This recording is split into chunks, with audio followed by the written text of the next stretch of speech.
I'm Chris Farrell, and this is On Watch.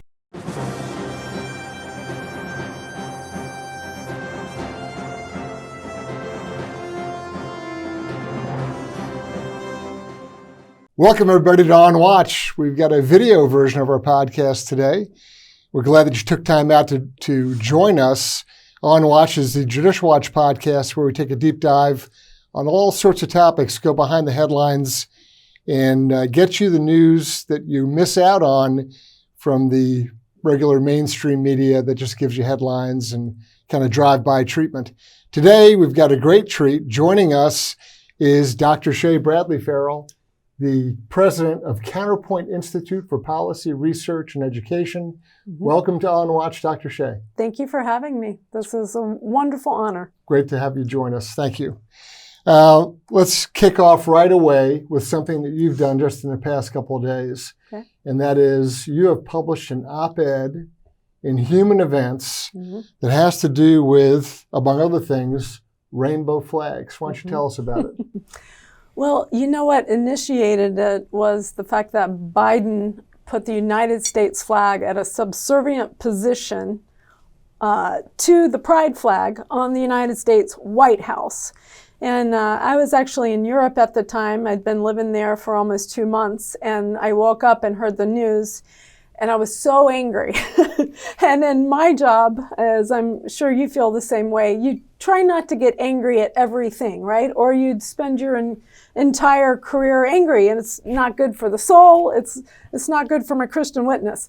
But I was so mad, and I just thought about what to do. And I had also heard at that same time that Secretary Blinken had authorized U.S. embassies all over the world to fly the pride flag. And the one that really hit me was the Holy See. So we're flying the pride flag over the Holy See. So I thought I had to sit down and say what I really thought about this. Because as someone who has been going to developing countries all of my life and other types of countries, and especially in my career, I recognize that this is really a slap in the face of a lot of the countries that we serve with our foreign aid or do diplomacy with. It is against their religious views.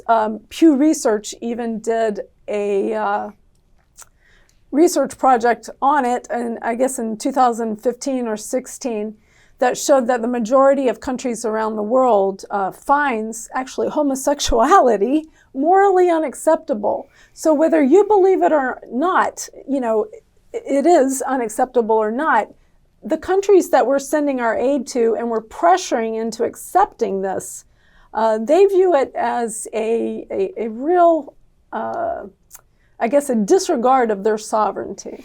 That goes to a larger question, which is, based on your experience overseas, there's sort of an intellectual imperialism or this, a neo-colonialism, where we decide that we've got our agenda and we're going to graft it onto or force it on other countries.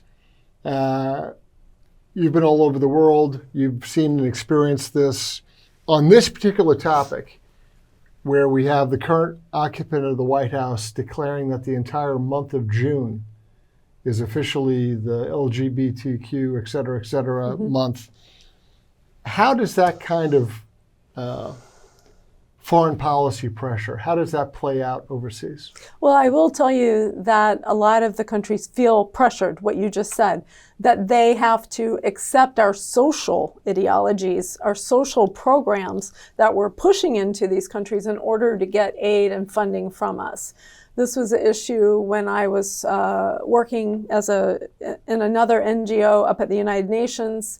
Even now, I have leaders from foreign countries, top-level leaders from foreign countries, some also religious leaders from countries around the world come to me and say, can you please help us with the United States State Department, because they are bringing things into our schools, into our civil society that we're not comfortable with. And so let me give you some details on that. Under the Obama administration, he had programs going all over the world called Being LGBT in Asia, being LGBT in, I think it was Central Europe. So this is more than just flying a flag Yes. and having a parade or making some sort of official pronouncement. This is an entire program of activities Yes. that cuts across what? Is it just educational? Is it? Where do these U.S.-sponsored programs go? How do they affect the recipient countries that are being either pressured or subjected to this program? Well, something I want to explain that you just touched on is that these are programs pushing an ideology. They're not programs protecting the human rights of LGBT people, which I firmly believe the United States should do. Protect the human rights of all different kinds of people. And I'm talking about false imprisonment. I'm talking about, being killed for your identity. The Trump administration was trying to differentiate between ideological programs and human rights programs. They had come a long way towards cutting off some of those Obama programs, such as Purple My School, which was a transgender ideology push from our State Department into foreign countries, into school children, to give them an understanding of transgender. Why are we funding something like that? That makes no sense at all. So it's these very ideological programs. And yes, you're right. It is what I call an ideological colonization or imperialism. And these countries believe that as well.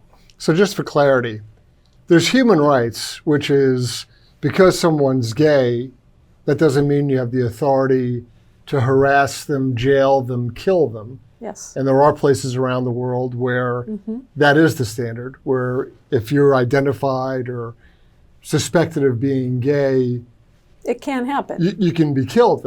That's the human rights issue, yes, which obviously requires the full protection of law, and no one subscribes to supporting that kind of ideology. But then there's the ideological approach to this, where they're taking young school children and introducing a gender ideology, absolutely, language, kind of really psychological conditioning yes, into the curriculum. And introducing to them even the idea that they can change their gender if they want to. Right, and so those are two very different things, and that's what you're pointing at with respect to the efforts of the Obama administration. And so yes, from what you've said, the Biden administration has doubled or tripled down on that. Is that an accurate assessment? They took. So when Trump came in, he and his people really tried to pull back some of these programs because it hurts our public diplomacy, and public diplomacy is very important. It's not just our government that goes and sends diplomats to talk to high-level officials. It matters how the people of a country view you. This is a real part of effective foreign policy, is having those relationships and having a positive view of the United States. Well, Obama crushed that. But Trump tried to roll a lot of that back. If he had had another 4 years, we would have had a lot more success with that. I was able to work along with the State Department. I was working with Concerned Women for America at that time, but I helped work along with the State Department to clarify the difference between the ideology and the human rights issues. So Biden has reintroduced all those. I haven't been able to figure out exactly how much funding is going, but I'm sure it's billions, because Obama was doing millions. Many told me billions, some of the figures that I found. Right. He has also, the other thing he did was took away Trump policy that kept us from funding organizations overseas who perform or promote abortion. So Biden reversed that, so we're back to funding abortions overseas again and organizations that do that. And the problem with that, too, is that, the majority of Americans, more than 75% of us, whether you're pro-choice or pro-life or whatever you want to call it, nobody wants to fund that overseas. Don't want their tax dollars going to fund that overseas. Exactly. Let me stick with the question of various minority groups or the left, I think, likes to use the terminology underrepresented populations, which I guess is a legitimate term, but to me that always sort of smacks of some sort of radical egalitarianism that I'm always highly suspicious of. All right, so there's other groups out there, right? And so the LGBTQ, et cetera, movement gets the month of June. There's this whole issue over flags and rainbows everywhere. It's a commercial thing as well. But are there other groups, other minority, underserved, underrepresented groups that you can think of that might need a flag or might need a parade or might need a day or a month? So let's differentiate. Give me your perspective on, we're going to go, wild during the month of June and celebrate this tiny percentage of people, but there's other percentages of people. Where's their day? Where's their flag? How does this work out? And that's exactly my premise in the Human Events article. And actually, I forget the title of the article because they changed my title. But it's an excellent title that points out that the flags flying over the embassies is a political stunt and not the will of the people. And we'll post up and link your article to this podcast, and so folks can find it. My point is, what about the women? Where are their flag? A lot of my work involved women's issues around Africa and the Middle East, somewhat in South America.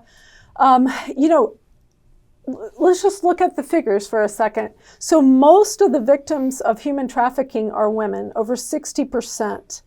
And that's sexual exploitation and labor exploitation. Where's their flag? Because women in a lot of countries are still being stoned or killed for committing adultery. Where's their flag?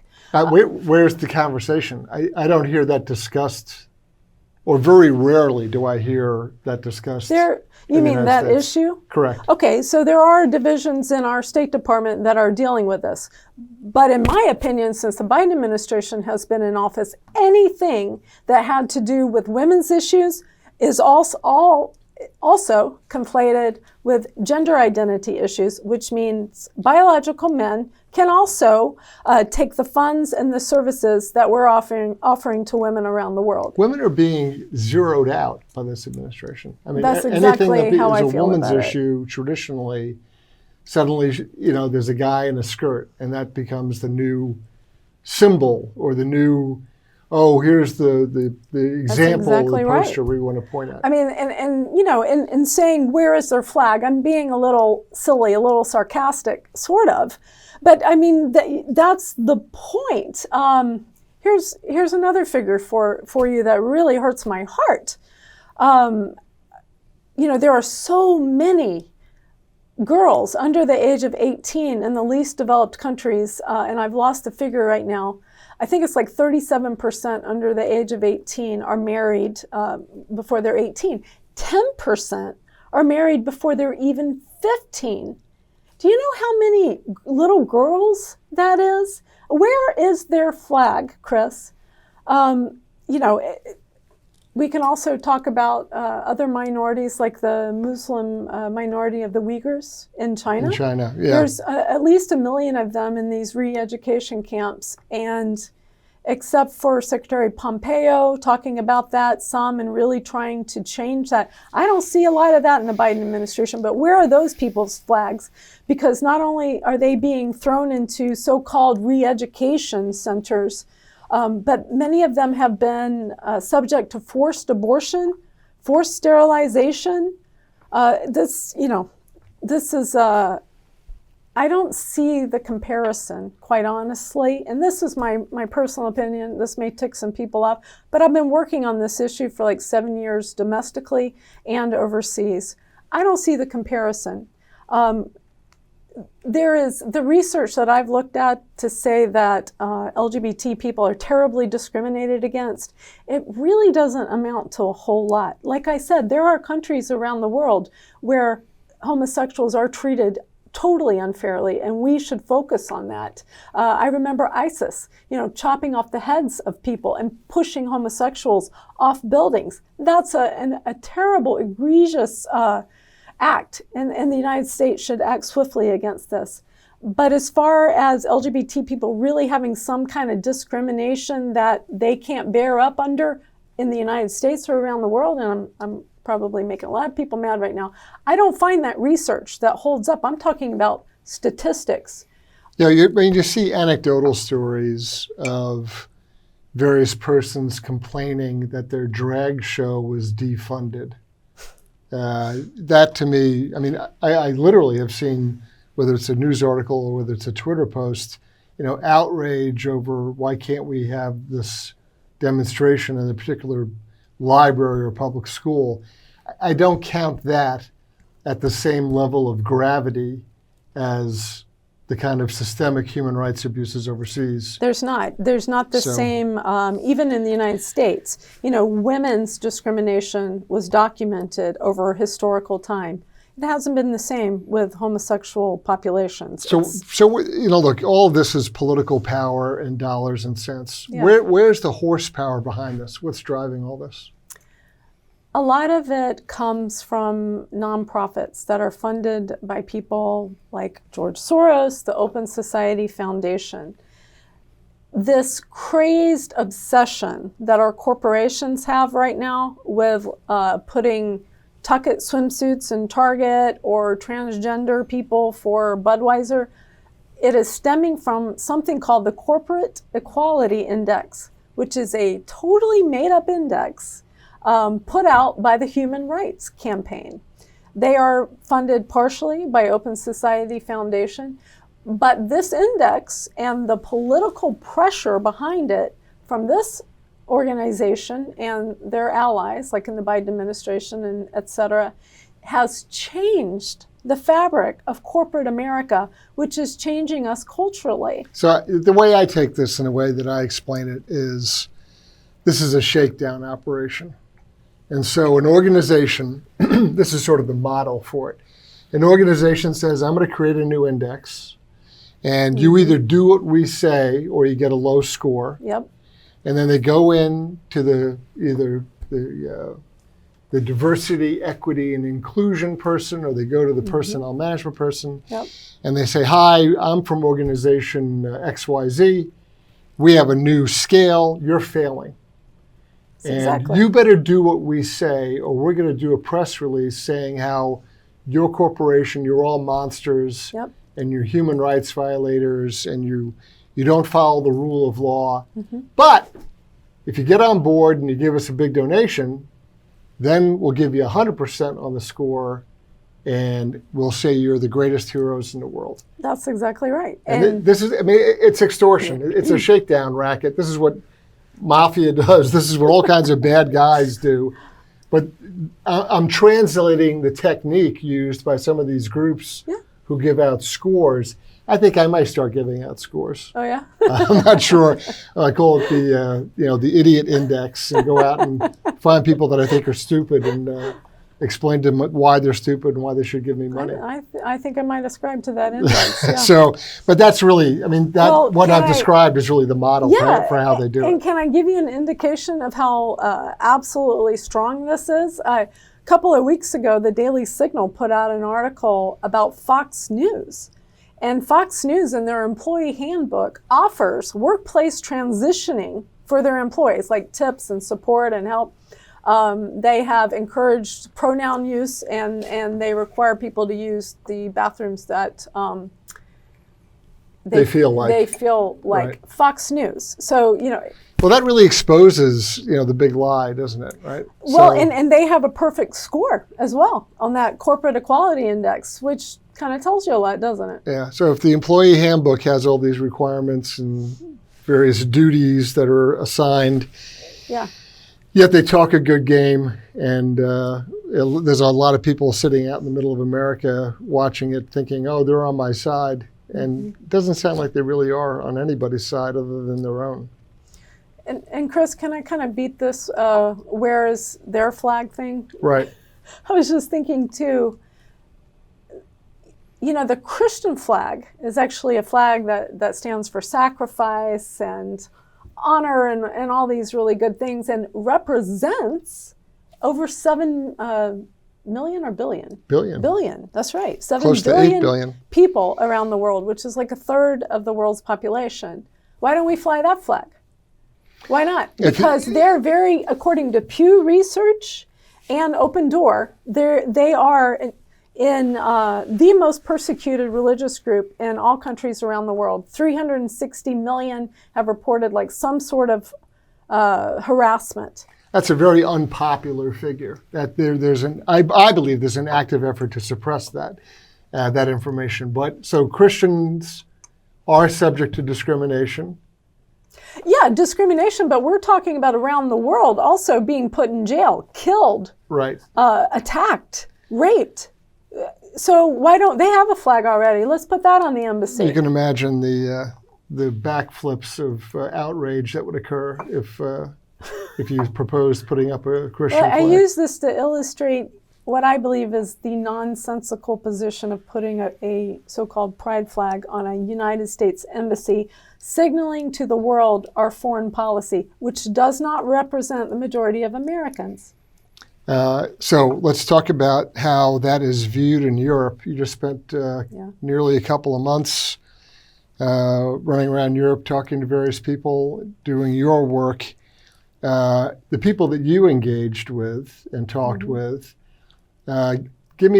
relay some experiences. What's some feedback that people said, hey, we're looking at America and we look at what you're either asking us to do or forcing us to do. Mm-hmm. What's the reaction? Well, you know what? Something I'd like to share with you and your audience is that people in Central Europe, not one, probably 10 people in 10 different instances said to me, the rhetoric coming out of the United States right now reminds us of our occupation by the Soviet Union. It reminds us of communism, it's cultural Marxism, and looking at the Biden administration and the wannabe dictator of President Biden. I mean, the way that the DOJ and the FBI are handling the so-called rule of law in our country right now, in addition to pushing our beliefs and our social ideologies into other countries, it's reminding them in the United States of communism. And I really want to give that to a warning to America. But talking, let me give you sort of a personal one that sort of touched my heart. There was a gentleman in Felchut in Hungary. I was doing interviews for this book that I'm writing for the Center for Fundamental Rights. I'm a senior fellow for them. They are in Budapest, Hungary. I'm writing a book about Hungarian national identity. And for our listeners and viewers in this case, the Center for Fundamental Rights, for Americans to sort of get a handle on that, that's like the Hungarian version of the Heritage Foundation. That's right. It's their big conservative think tank kind of operation. Legal analysis as well as political analysis. And you're a senior fellow for them for this. I am the first international senior fellow. Okay, well good. And then you're doing a book for them as well, is that right? I am, on Hungarian national identity. And there's a lot there to learn that can also relate back to the United States. But I had gone to this very small town out in the country where Hungarian Prime Minister Viktor Orban, who you and I have both met with a couple of times, right? But he grew up there. And I just had a small group of regular people, truck drivers, accountants, that kind of thing. And we were talking about a lot of different issues and their view on what's going on in Hungary and the U.S. And I was sort of startled by, at the end of the interview, I'm asking them questions. They decide to ask me questions. And this one gentleman, big burly kind of guy, gets choked up because he wants to know if I find hope for the United States. Because what they see coming out of the U.S. is really hurting them. It's breaking their heart. During the Soviet occupation, which was from 1945 to 1991, and all these people were alive during that time. Right. They looked to the United States as that beacon of hope, an example of freedom, where you could practice your religion, freedom of conscience, just a place where individual rights flourished. They feel like that the United States has turned around and left them. So this gentleman got choked up asking me if I thought there was hope. And I said, I got choked up too, because if you cry, I've got to cry.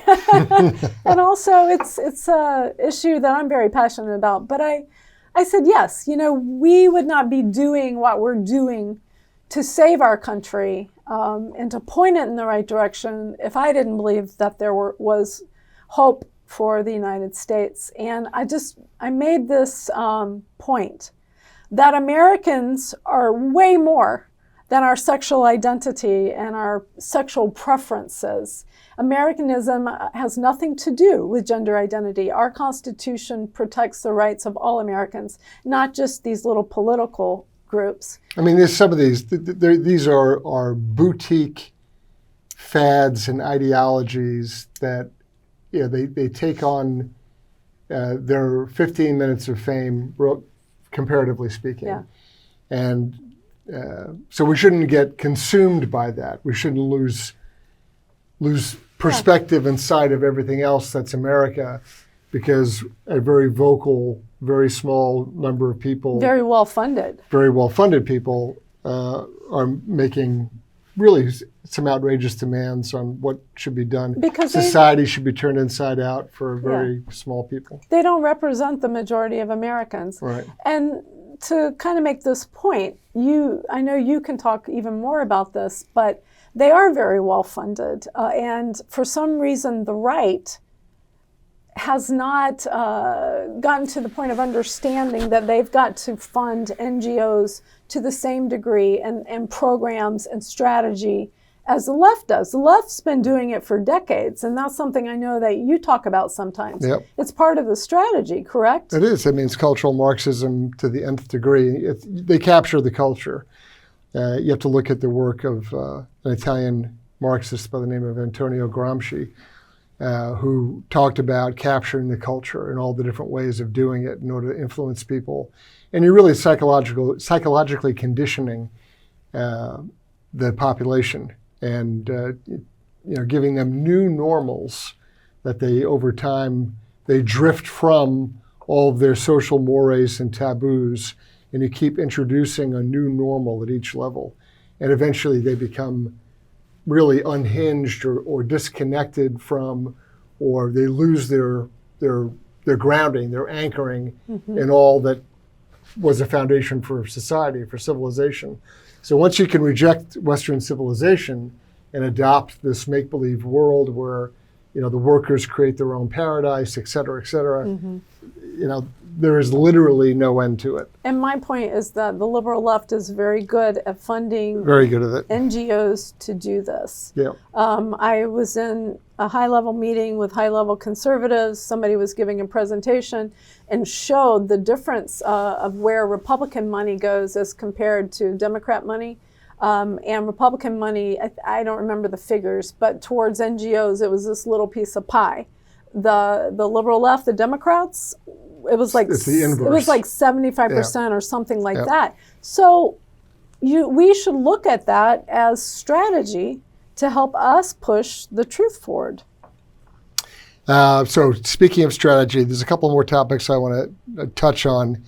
Number one, the Biden administration is militantly, rabidly committed to killing as many babies as they possibly can. Mm-hmm. They love abortion. On the anniversary of Roe v. Wade, President Biden put out some really crazed tweets about abortion and what the reversal of Roe v. Wade really meant, and his commitment to be able to kill a child right up until the time of birth. Yep.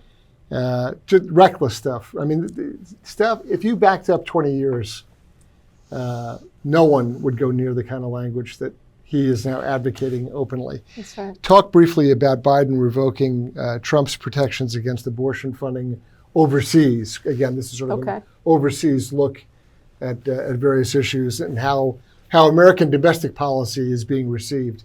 Talk about this issue concerning overseas abortions. Your viewers should know that we are at least sending millions to fund abortion organizations overseas. There's So we have, let's walk it back a little bit. We have the Helms Amendment to the Foreign Assistance Act, which says, the Helms Amendment says that no U.S. funds can be used directly for abortion overseas. But what we found out as time went on is that organizations that perform abortions still could get those funds, even if they said they weren't directly using it for abortions. Money is fungible. So that money that they were getting was still going to, pay the salaries of people who did abortions or promoted abortions, or to prop up the clinics that were doing these. So abortions. Administration, support, services, logistics. Yes. Money goes to pay all those things, not necessarily directly to the act of abortion, but everything that makes it happen, overhead costs, those sorts of things. And that was 1972 that Jesse Helms did this, put that amendment in there. So in 1984, President Reagan set up something called the Mexico City Policy. And you have to understand the difference between an amendment, which is an amendment to actual legislation, it's law, and policy. But President Reagan gave the speech at a population conference in Mexico City. And his Mexico City policy was that the U.S., under his administration, was no longer going to fund organizations overseas who even did abortions, because he didn't want U.S. money going indirectly in any way to pay for abortions. And I wish I had in front of me his statement there at the population conference, because it was a crystal clear commitment of the United States to life and to supporting life. So different from where the Biden administration is today. And that flips and flops, though, based upon whether it's a Democrat or Republican in office. Absolutely. So they institute Mexico City policy, then they strip it away, then they reinstitute it, then they strip it away. And now we're in the position where the Biden administration obviously negates it or knocks it out. Well, and in between, though, a lot of people don't know this. President Trump expanded the Mexico City policy so that it didn't just cover family planning funds, but it covered all health care, which meant we weren't going to fund organizations that do abortion almost at all overseas through any kind of health care or family planning. It went from a little pot of $600 million to a pot of $8.8 billion. So that's why I say he was the most pro-life president we have ever had. So the Trump policies restricting, prohibiting money going to abortion, previously it had been a relatively small amount of money. I mean, hundreds of millions of dollars, but in federal land, that's lunch money. So small amount of money. Yep. Trump extended those protections all the way out to cover all health care. Yep. In which case that goes out to $8 billion. I think that's the number you said. $8.8 billion. So his defense of life was exponentially larger than anything anybody else had done before.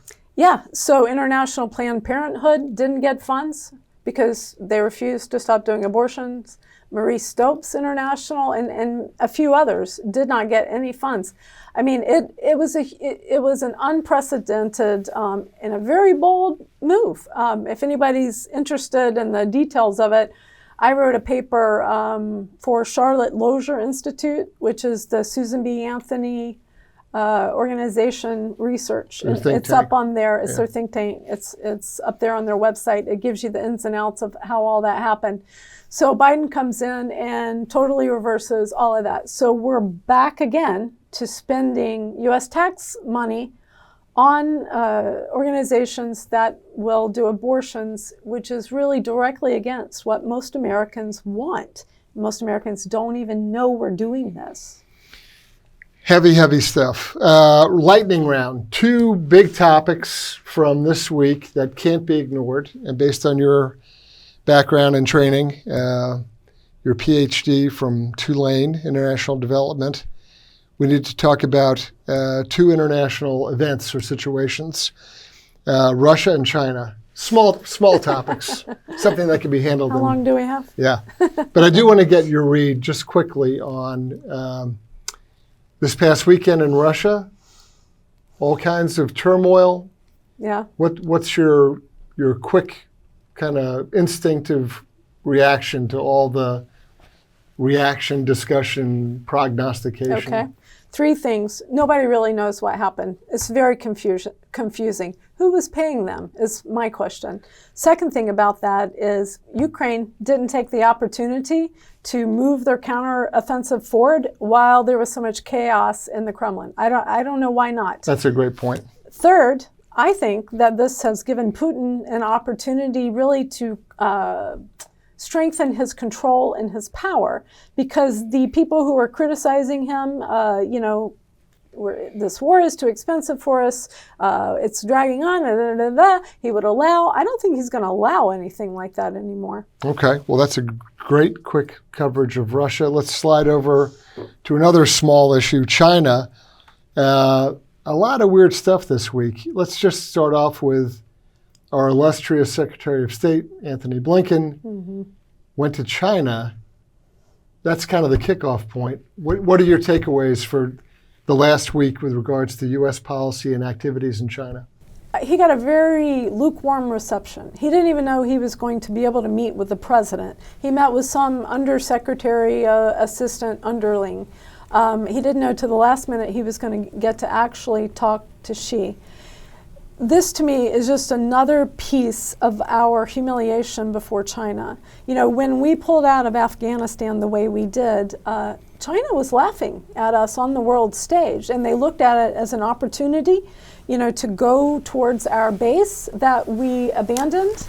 We abandoned our allies there as well. We left billions of dollars of equipment. And even this whole Ukraine-Russian war has been an opportunity for Russia to send oil and gas at a very low rate to China. And China has really benefited from that economically. They're trying to overtake the United States as the economic world power. Some people say they already are. But they have got more and more Russian oil and natural gas. And it's given Russia an avenue to circumvent sanctions. So Blinken shows up in Beijing, and the imagery was pretty stark. He comes off the plane. Literally, there is no red carpet. There's no military honor guard. There's no band. There's no procession. It's kind of like, he was on a delayed flight into LaGuardia. I mean, he just kind of shows up.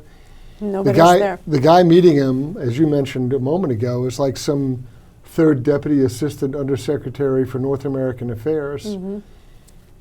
Isn't that a signal? Isn't that an issue of face? And what does that mean for our relationship with China?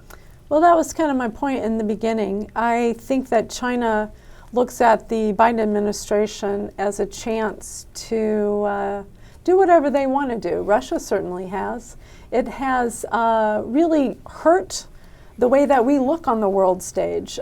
China right now believes that our Secretary of State and our Biden administration, that they can toy with in any way that they want to. They have been so ambiguous on Taiwan. I think it was Biden that said, we support Taiwanese independence. We had Harris going over to Taiwan, and now Blinken is saying we don't support Taiwanese independence right after his meeting with President Xi, which a lot of people thought was sort of a kowtowing to China. I just think we look so weak. It's embarrassing. Let me ask you one last thing in closing.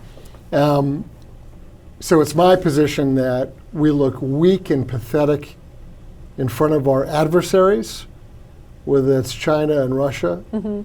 And then the folks that should be our allies, that should be our friends, committed to us in treaty relationships, we treat them like garbage. Yeah, that's right. And we actually end up alienating the people that could be of greatest assistance to us. Yes. And that, to me, kind of sums up the Biden administration foreign policy. And I just wondered if you agreed with that or if you have some examples. I do. Our foreign policy is extremely confusing and isn't going anywhere. We look at Ukraine war. What is our end goal on this? We could talk about that for an hour. No one's defined that. Nobody knows. But this brings me back to Hungary, your comment, because we have a U.S. ambassador in Hungary right now that has been extremely antagonistic towards the government there, towards the people.